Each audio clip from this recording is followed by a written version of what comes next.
Good evening, and thank you for those who are joining us for the February 21st, 2023 work session of the Planning Committee of the Charlotte-Mecklenburg Planning Commission.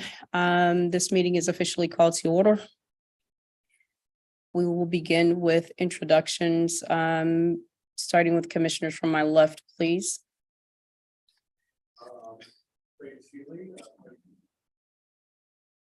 Rebecca Wilden, Planning Commission. Rick Winiker, Planning Commission. Shauna Neely, Planning Commission. Andrew Blumenthal, Planning Commission. Try that again. Clayton Seeley, Planning Commission. Eva Samuel, I serve as chair of the Planning Committee. And staff introductions, please. Zanya Duhaney, planning staff. Kathy Cornett, Planning Staff. Erin Henson, planning staff. Caroline Fortney, City of Charlotte Real Estate. Alberto Gonzalez, planning staff. Anna Radcliffe, city real estate. Blake Redden, Charlotte Fire. Jerry Winkle, Charlotte Fire.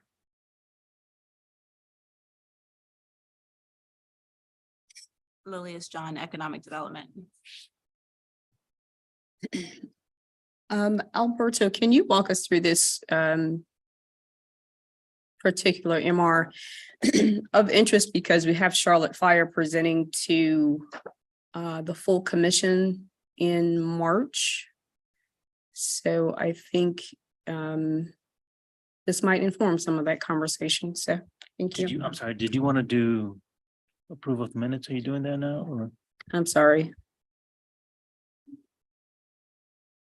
Let me go. If we have had an opportunity for committee members to review minutes, we will, if there are no edits or amendments, entertain a motion to approve. Winiker, move to approve. Second, Wilden. Motion by Winiker, second by Wilden. All in favor, say aye. Aye. Any opposed? Thank you. That passes unanimous. Now, please, Alberto, thank you. Sure. Good evening, everybody. So this is a proposal by City Real Estate and Economic Development and Charlotte Fire to purchase around 5-acre portion of a parcel in what will be, the River District development out on Dixie River Road. As you can see from the map above that, so it's kind of like the southern end of what River District will be. And if you have like specifics in terms of how and why, we have folks from City Real Estate, Economic Development, and Charlotte Fire that can answer specifics on that. Do you want them to give like a little overview, or do you want like do you have specific questions? And this just to kind of like hindsight, like everything when River District was coming in through the rezoning back 2016, from the very beginning, there was a discussion of this is a pretty massive development, really large amount of entitlements, public infrastructure like fire, like police, like schools, parks, greenways was a big part of that conversation. And a big part of, land needs to be set aside for these, public facilities, the infrastructure to support such a massive development. Obviously, private developer will be providing a lot of the other infrastructure, but it was a way of, we really need to lay out where the public investment needs to go. So that was kind of like from the very beginning where those conversations with developers on River District and Economic Development. Lilius could talk about that coordination in terms of River District and what other public-private coordinations have been going on in that area. Yes, sir. I saw that it said extraterritorial. This would be annexed at some point, correct, or no? I don't know, Lilius, if you want to take that.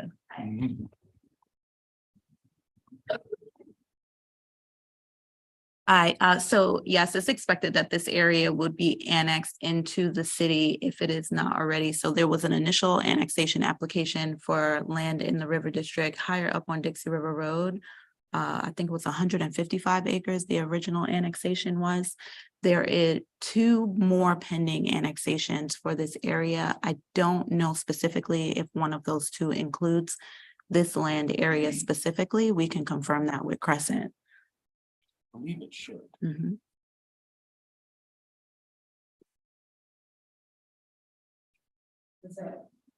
Does that answer your question, Commissioner Sealy? More or less. Understood. Are there any other questions, comments, additional information needed?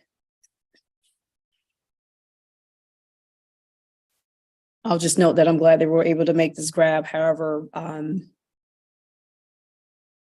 wondering if this, just some initial conversation with Chief Johnson, does anybody know if this was the actual request of CFD, this number of acres, or is this slightly under? So this was the actual request. Could grab a microphone, please.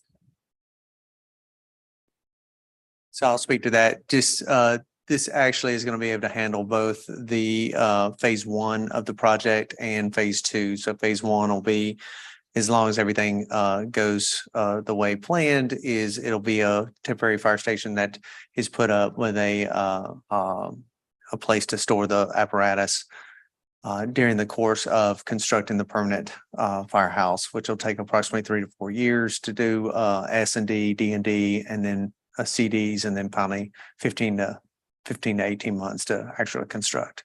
So typically we ask for anywhere from 3 to 4 acres. Sometimes we can do less depending upon the makeup of the station. In this case, we'll have phase 1 on the same site as we'll have phase 2 being the permanent station.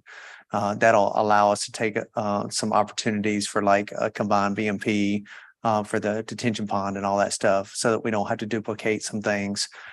In addition, this site also allows us access to Dixie River Road and the future Catawba Crossing, which will give us a little bit better response times. So this is required to maintain our ISO standard as we do annexation in that area. Understood, thank you.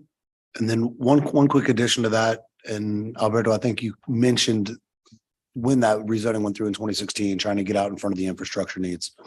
And this in part will inform the conversation that we have at our meeting on March 13th. But was this parcel identified as early as 2016, or was it kind of more of a reactionary? Yeah, I don't think so. C16 was. This type of infrastructure would be needed at a later date. The specific parcels would be identified, because Correct. also the development was still, the exact location of office, mixed multifamily, that was still kind of like. Got it. Yeah, so the sites were identified in 2018, approximately initially identified. The developer gate came initially with 4 different options for location, and they then worked with CFD to determine, based on their needs, response times, and things of that nature, which site would be the best for them to land on. And this one ended up being the selected site. Perfect. Then again, as we have that full commission meeting on the 13th, there will be more of a conversation around long-term planning, kind of like Parks and Rec has been doing, right? Like trying to get out in front of all the development and make sure that you get the land you need now, as opposed to when it might be too late. Thank you. I'm sorry, repeat your name for me, please. Jerry Winkles. Thank you so much. Thank you. Any other questions, comments? Motion, please. Motion to approve Wilden. The planning, Second, Winiker. Yes. Excuse me. the planning commission has reviewed mandatory referral report 23-01 on February 21st, 2023, and have no additional comments for submitting agencies. Motion by Walden, second by Winiker. All in favor, say aye. Any opposed? None. That passes unanimous. Thank you. So finally, we have the kickoff of our community area planning campaign last week, I think it was. And I know it included a lot of, thank you all, information that we have been kind of anticipating. And I think today we'll learn a little bit more about that process and an update on the community area plan in general. So with that, I will turn it over to Kathy. Thank you. You go just to the agenda slide. Excuse me. Thank you. So yes, we'll have an overview, some of this material you've seen before, but I think it's always good to remind ourselves about the entire process. We'll update you on the kickoff. We'll give an engagement summary because we have done some engagement along the way, and we have some numbers around that. And then just talk a little bit about the call to action for this particular body and the full commission in general. So as you know, the comprehensive plan was adopted in June of 2021, and that was followed by the adoption in March of 2022 of the first major implementation item, which was the policy map. And that translated the comprehensive plan's place-based policies to specific geographies. And that in turn identifies appropriate locations for future development. And that map then replaced, because it had the new tool of the place type, it replaced what we referred to as the future land use map. So this is new tool and new map. And that is used now as a reference by appointed officials such as yourselves and also elected officials when considering rezoning requests. And then kind of soon thereafter, the strategic mobility plan was adopted, and all these things kind of nest under our comprehensive plan. And that consolidated and updated many of the city's transportation policies and provides guidance for prioritizing future investments. And then finally, the Unified Development Ordinance, which is the legally binding rules and regulations that pair with the policies in our comprehensive plan, was adopted in this summer. And this is a huge body of work. It's an umbrella of work, but it's not the end of work. So as we move forward, the community area plans is kind of a next step in that process, as is the rezoning map, or the zoning map, excuse me.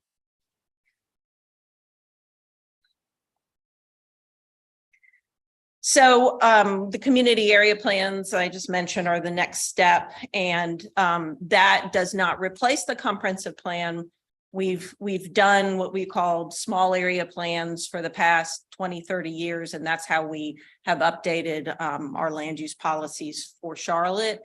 But we did not have, which we have the benefit of now, a comprehensive plan that kind of provides that umbrella document and the shared vision for our community.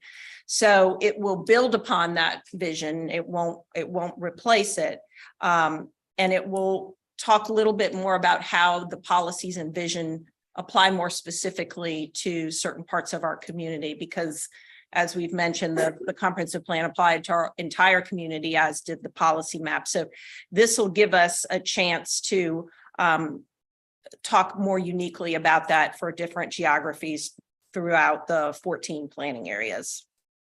And also I'd mentioned too that doing 14 plans at one time is obviously very ambitious, but it's also more equitable in that everyone will continue with the same level playing field of guidance moving forward.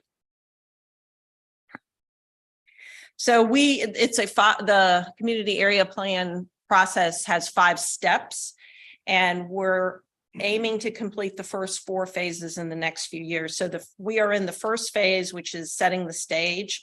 So identifying the community's priorities based on existing needs, and specifically more around access to housing, jobs, goods, and services. So still more around that place type component of the plan. Phase 2 will further ensure that future development matches those priorities. And as I mentioned earlier, it'll refine them for certain parts of our community. So the policy map, probably 80–85% of it is great and very accurate. There's probably 20 to 15% focus areas, I guess I'd say, within each of the community planning areas that we'll take a more refined look at. And then phase 3 will focus on supporting the vision. So recommending infrastructure projects and supportive programs that will help the community and each of the planning areas achieve the vision for that particular area. And then phase 4 will focus on putting that into action and the implementation strategy, which will outline how the plan recommendations will play out over the next 5, 10, or 15 years. And finally, phase 5 is review and adoption. So I've mentioned that we have done small area plans for years, and some of you may be familiar with that process, but that one key component that is new is because we have the vision that was adopted as part of the comprehensive plan and the goals, we won't spend any time individualizing that for planning areas. We'll more focus on how those vision and goals, how the community, that portion of our community fits into the larger community, and the vision, how those vision and goals translate for that particular geography. Each plan will contain a summary of existing conditions and identification of issues and opportunities. So some of that pre-work is available now online when we launch the website. And then, as I mentioned, it'll provide a more refined view of place type designations. And then it will eventually update the policy map where recommended changes are needed. Also, you know, we've had an interdepartmental group that is like 80 or something participants across the city and county, and some third sector organizations that we have continued to engage throughout all of these processes. And this is always, excuse me, always an opportunity for them to capitalize on our engagement efforts and talk to the community about capital facility needs like new street connections, water and sewer improvements, fire stations, all those kinds of things. So we'll continue in our workshops to provide that level of engagement, you know, across the board as well. And then it'll provide, the community area plans will provide some clarity about phasing for future investments and possibly some level of prioritization for those investments. So expected outcomes, we will have 14 distinct community area plans that will be succinct in nature, but they will include development concepts, supportive program needs, and an implementation strategy. And these will be used by staff and also appointed and elected officials in various decision-making processes like work programs, prioritization, budgeting, those types of things. Any place type changes that are recommended in these plans will ultimately adopt that larger policy map, update that larger policy map. And last thing I would mention is we do have 14 different geographies, but I think that we will continue to find that issues or needs or changes that might need to be made, they're not particular to one specific geography most of the times. There's many times that plays out over multiple geographies. And so in those cases, there may need to be updates to our larger policy in general and policies that are within the comprehensive plan. So we'll look at that as well. So just setting expectations from area plans, they provide guidance to decision makers to ensure that their decisions are to make decisions about budgets and entitlements and those types of things, but they do not create regulations or law. So they're policies. They're not a regulatory piece. You find that in the Unified Development Ordinance, in components of the Unified Development Ordinance. They'll identify needed public and private investments that are needed to achieve the vision for particular areas, but they don't provide funding for those. That happens through a separate budgetary process. They may recommend zoning changes in order to help realize the vision, but adoption of the plans don't rezone any property. That's still the separate rezoning process that has its own engagement and public hearing and council decision. And the intent of the plans is to help guide development, but it does not halt development in any way. So moving to project kickoff update, as the chairperson stated, the kickoff was completed last week, and you should have received an email about that. If you need any of that information, let me know. So communications were distributed through our email server, and I think we have like over 2,000 contacts on that. The website's live, the video's live, the ambassador toolkit and community reports are also live, and we've launched our social media campaign.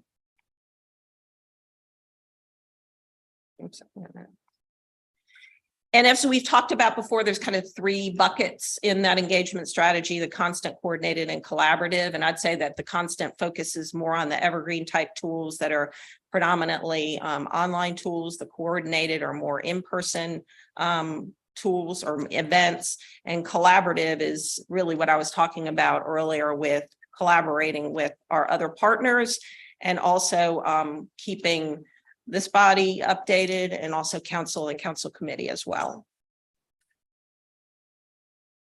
So talking a little bit more about the commission's role in terms of each of those buckets.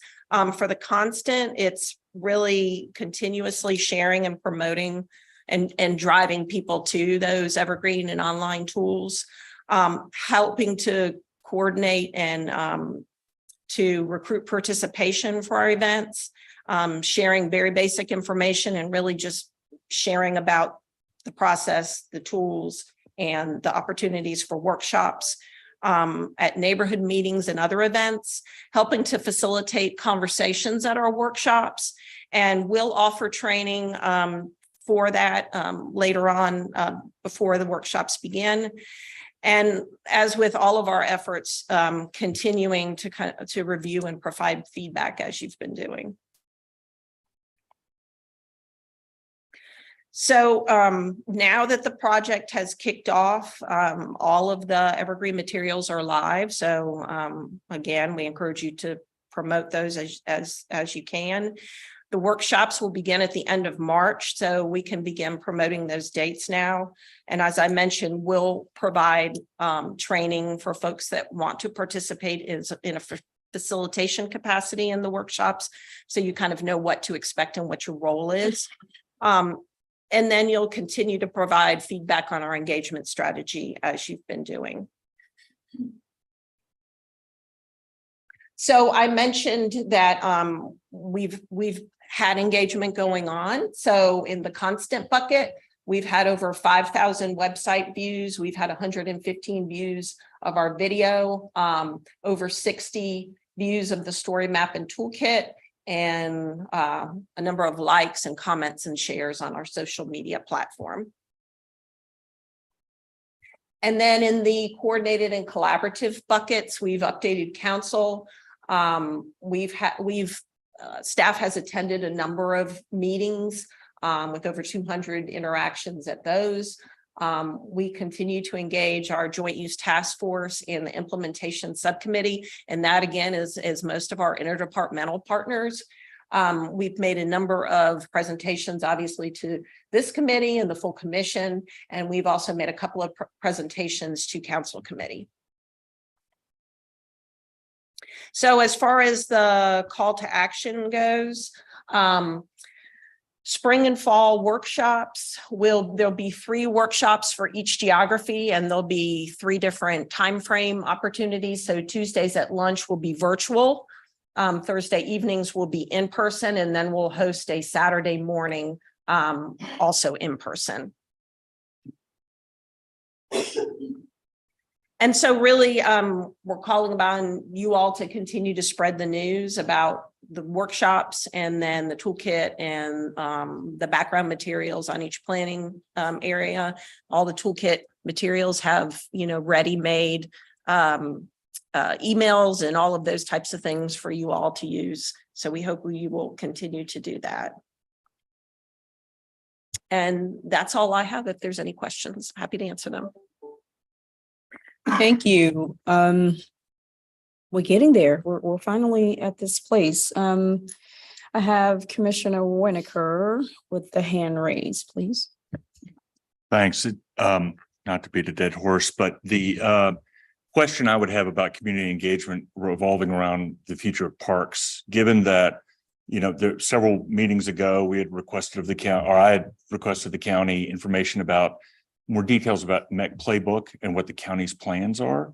And I know that county staff is working with you in this stuff, but how will community members be addressed about like what parks plans there are in their communities if we like, I'm not privy to it.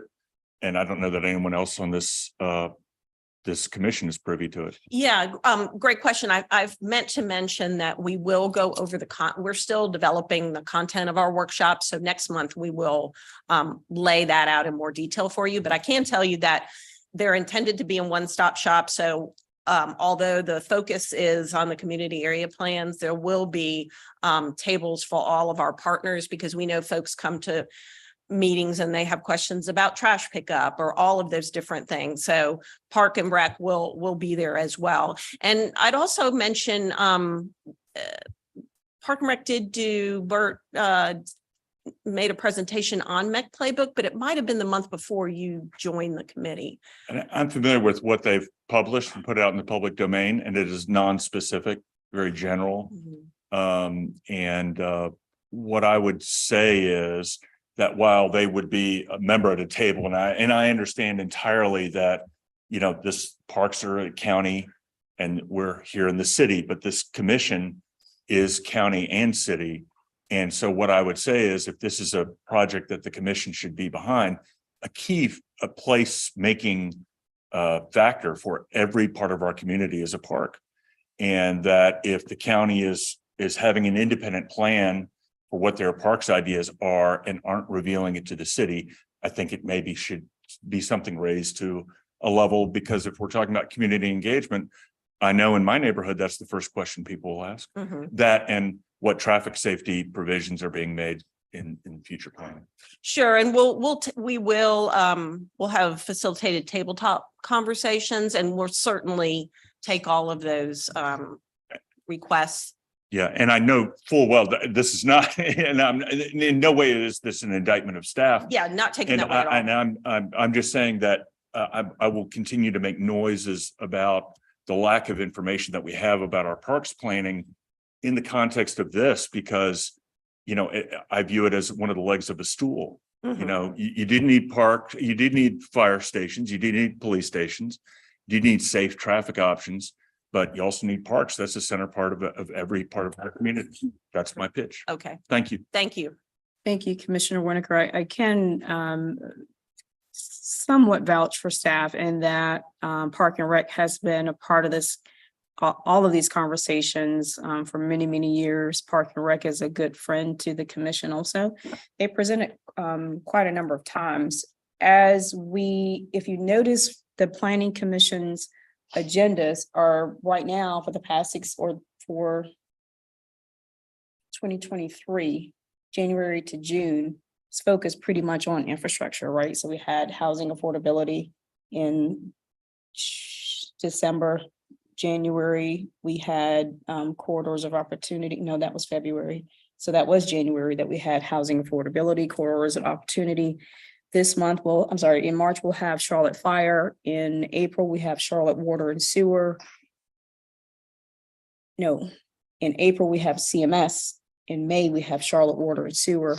And then June might be a place for Park and Rec or Planning Commission. But I think that because we are more involved in this particular process, being one of the vetting bodies for the campaign, maybe this is a place where we can ask Bert or his designated appointee to come and really make a fuller presentation to this body rather than waiting to June to come to full commission. So just to, I would welcome that, and he's always been very receptive to our requests, so. So- Something to entertain. Thank you. Absolutely. And Commissioner Winokur, again, you know, for instance, we were talking about how the GIS information on the mapping tools that you have, it's based on data, what data has been released, but it's not necessarily up to date. It certainly doesn't show Parks' future plans. So again, it's a big gap of information. Now, schools, everything else, you know, it's all part of all pieces of the puzzle, but I would argue it's at least in the top 5. Yeah. So, thank you. Thank you. And Commissioner Seeley. just to note, it does seem to be down currently, the ArcGIS story maps for that. Oh, okay, okay. Yeah. So one note and a couple of questions. The questions, because I attempted to answer this question myself by playing with the layers from the Charlotte Future 2040 website, and wasn't able to, even the attachment that you sent that we requested, that we have layers for the council districts and for the Board of County Commission districts, wasn't able to actually get that to work. So tried to do it on the 2040 site and still not able to actually see that layer. How do you reply? And that may be, what was I on? I was on my iPad at the time, so I don't know if that I'm not sure. I was on my iPad. I don't know if that's limited to a desktop version. But I know it's coming, but we are at this place now, and many of who we engage with, they're not sitting at a desktop, they're on a mobile device. So I just wanted to make sure that we keep mentioning and notating that the ability to view this information on mobile devices is of critical importance in this process. And then question, how would staff reply to someone who is challenging the boundaries of the areas, the community areas? How would you address someone who is challenging the boundaries? The planning areas, we have had some questions about the planning areas, and we're going to actually develop a written response towards that. So we want to make sure that the requests for changes that we've had, that we look at those and make sure that we can or cannot accommodate them and be thoughtful about it.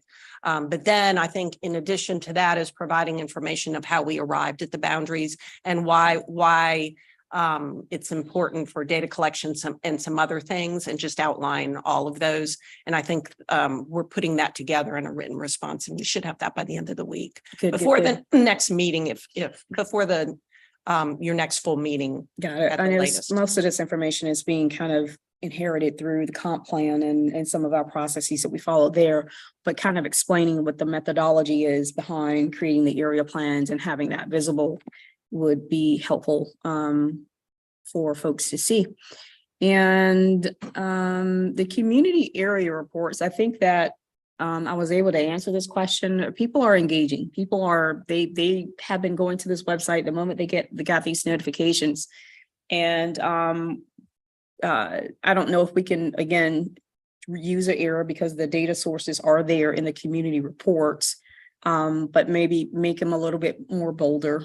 One person was a senior, I'll say that.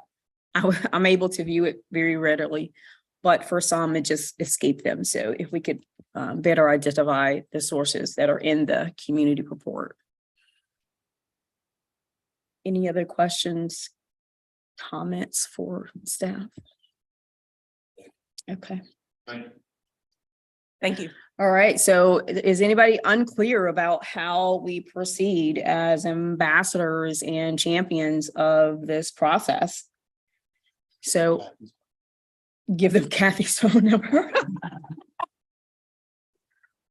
So I look forward to engaging and learning through this process myself, bringing people to the table to engage in these sessions and being a good steward with messaging. I will say that yesterday's executive committee meeting, we were supposed to discuss finalized dates for our own engagement sessions. And as I was mapping out that plan, last Wednesday, I think was when this email arrived with dates for engagement, and some of our dates were kind of overlapping. So happy to have the dates, and now I need to shift a little bit. And there was something that kind of ate away at our time yesterday, so I didn't even get a chance to bring it up at XCOM. I won't wait until the next XCOM meeting, though, to finalize those dates, as the first one is likely at the end of March. The 29th specifically, just to, as a soft date. I would want to welcome all of you to the table in that initial. In the beginning of this process, we had trouble finding partners and venues. Now it's like, okay, we've got these venues. Now everybody wants to go first. So figuring out what the first one is and kind of replicating and tweaking the process after that. So that's where we are with that. I just wanted to make mention and get that on you guys' radar again. And are there any other questions or comments or anything else for this evening? Thank you all. With that, I'll entertain a motion to adjourn. Motion to adjourn, Wilden. Motion by Wilton, second by Blumenthal. All in favor? Thank you. Enjoy the rest of your 80-degree Wednesday and